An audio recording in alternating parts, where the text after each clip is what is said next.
नमस्कार, जय महाराष्ट्र. बघूया आजच्या विशेष बातम्या.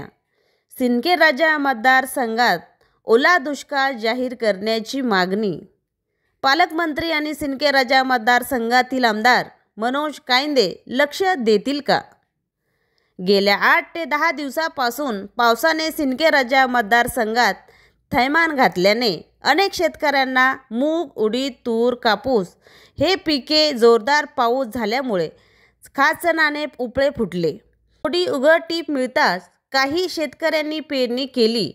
दरम्यान ऑगस्ट महिन्यात पुन्हा जोरदार पाऊस झाला. तो अद्यापही उघडलेला नाही. त्यामुळे उगवलेली रोपे कुसून गेली असे शेतकऱ्यांनी सांगितले. पाण्यामुळे कोणतेही पिके घेऊ शकत नाही.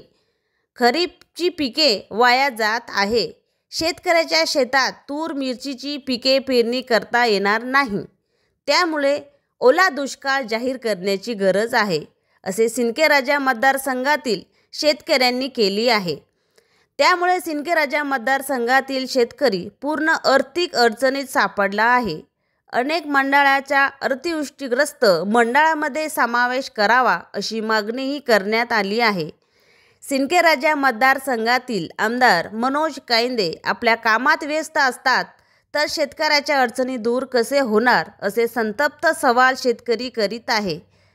पालकमंत्री आबा पाटील आणि आमदार मनोज कायंदे सिंदखेडराजा मतदारसंघावर लक्ष देतील का, असा प्रश्न निर्माण होत आहे. मी AP न्यूज महाराष्ट्रासाठी पूजा कायंदे.